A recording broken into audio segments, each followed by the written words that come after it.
ADGP സന്ധ്യയുടെ നേതൃത്വത്തിൽ അന്വേഷണ സംഘം ചോദ്യം ചെയ്യുന്ന വേളയിലാണ് സരിതയുടെ ആദ്യ അഭിഭാഷകൻ ഫെനി ബാലകൃഷ്ണൻ തന്നെ ബന്ധപ്പെട്ട കാര്യം ദിലീപ് വെളിപ്പെടുത്തിയത്.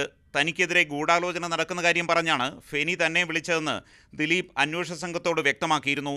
ദിലീപിനെ ബന്ധപ്പെട്ട കാര്യം ഫെനി ബാലകൃഷ്ണനും മാതൃഭൂമി ന്യൂസിനോട് സ്ഥിരീകരിച്ചു. പൾസർ സുനി ഒളിവിൽ കഴിയുന്ന സമയത്ത് കീഴടങ്ങാൻ തന്നെ സമീപിച്ചുവെന്നാണ് ഫെനി പറയുന്നത്. പൾസർ അയച്ച മനോജ് മഹേഷ് എന്നീ രണ്ടുപേർ തന്നെ വന്ന് കണ്ടിരുന്നു. മാവേലിക്കര കോടതിയിൽ പൾസറിന് കീഴടങ്ങാൻ സഹായം ചെയ്യാമെന്നറിയിച്ചെങ്കിലും മാഡത്തോട് ചോദിക്കണമെന്ന മറുപടിയാണ് ഇവർ നൽകിയതെന്ന് ഫെനി പറയുന്നു. പിന്നീടാണ് സുനിൽ എറണാകുളം കോടതിയിലെത്തിയത്. ദിലീപിനെ ഞാൻ വിളിച്ച് വിവരം പറഞ്ഞിരുന്നു.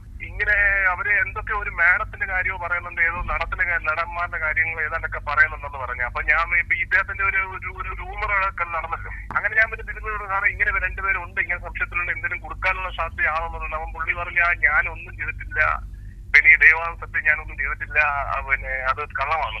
ഇക്കാര്യം പറഞ്ഞ് 3 തവണ ദിലീപിനെ വിളിച്ചതായും ഫെനി പറയുന്നു. ദിലീപിന്റെ മൊഴിയുടെ അടിസ്ഥാനത്തിൽ ഫെനിയെ സമീപിച്ച പൾസറിന്റെ സുഹൃത്തുക്കൾ ആരാണെന്നാണ് പോലീസ് തിരയുന്നത്. ഇവർ പറഞ്ഞ മാഡം ആരാണെന്നും പോലീസ് അന്വേഷിക്കുന്നുണ്ട്. വരും ദിവസങ്ങളിൽ ഫെനി ബാലകൃഷ്ണനിൽ നിന്നും പോലീസ് മൊഴിയെടുക്കും. ബിജു പങ്കജ്, മാതൃഭൂമി ന്യൂസ്, കൊച്ചി.